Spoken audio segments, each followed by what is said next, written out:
Hello again, book lovers. Cruel Crossing, Escaping Hitler Across the Pyrenees by Edward Stourton.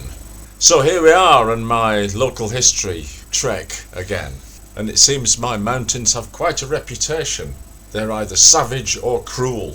Well, I guess they are if you're trying to walk over them, and that's what this book's about. It zooms in on the people that were fleeing France during the Second World War, which could be Jewish people, could be British and American airmen who'd been shot down and parachuted into foreign territory.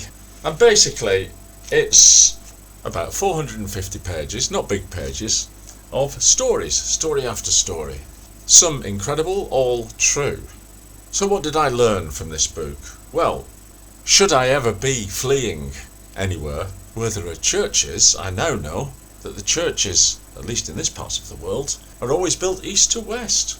And if I want to find north, the side of the tree on which moss is growing will be no help at all, contrary to what I was taught in Scouts.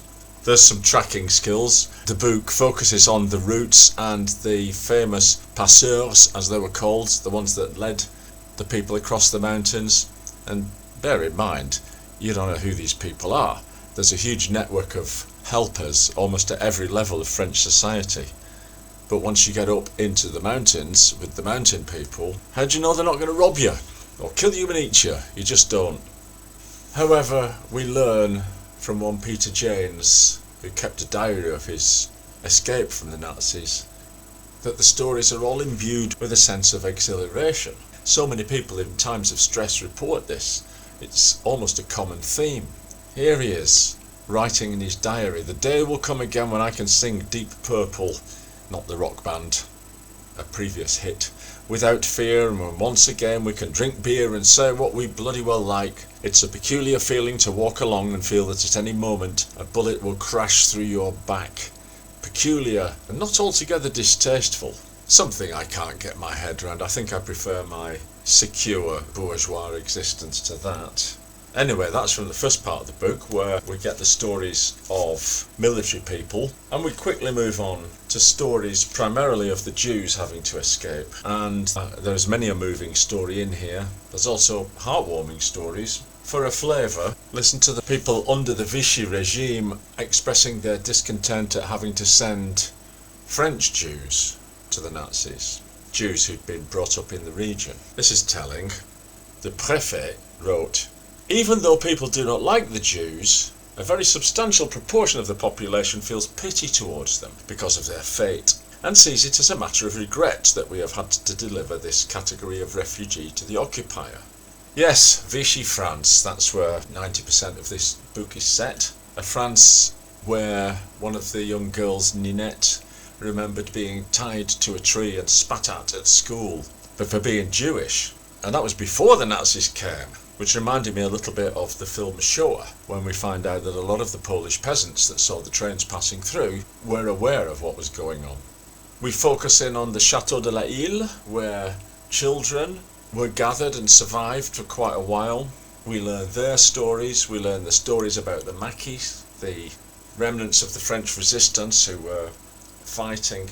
In fact, at the end of the book we get quite a detailed description of the end of the war. When Hitler was effectively defeated, the Allies were literally on the beaches of France, and yet the Nazis continued with their atrocities as they were retreating. Jews loaded into cattle trucks, the most disgusting, inhumane conditions. Le train fantôme that had nowhere to go at the end of the war just kept shuffling these people around, packed in, dying, reminiscent of the Stolypin wagons that took Stalin's prisoners off to the Gulag.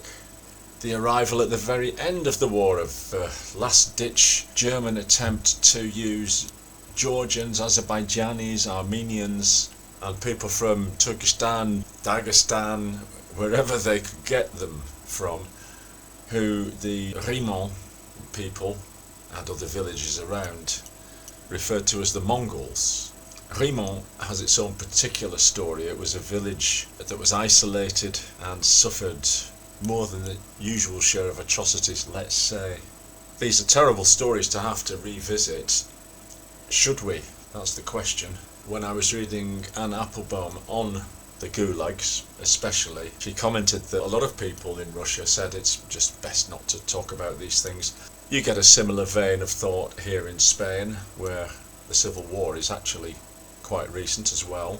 Should we remember or not? Yes, we should. This book is part of the remembering, full of good stories. Less and less about the Pyrenees as we get to the end, but tales of bravery that history might have overlooked. There's a strong Belgian connection, which has the spotlight shone on it, and some of its very brave members. There are extremely brave women.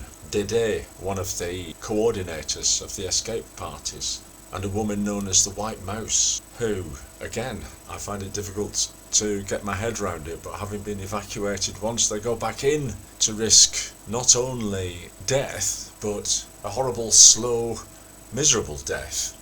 And so, having recourse to cross the Pyrenees, there you find yourself clambering through the dark, possibly in the winter, with the constant knowledge that at some point, one or more of the group simply might not make it. People do fall off into ravines. People do twist their ankles and just can't walk anymore.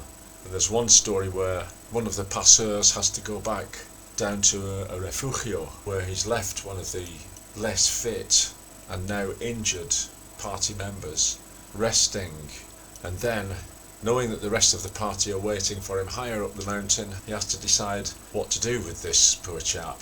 And I'm not going to tell you what he did. The answer's in the book. It's a good read, possibly a bit specialist in that if you're not that interested in these magnificent mountains and the tales that they hide, or some of the overlooked corners of the Second World War, particularly the Vichy regime in France, you might not find it that gripping. But the human tales of endurance and bravery should come across to just about everybody.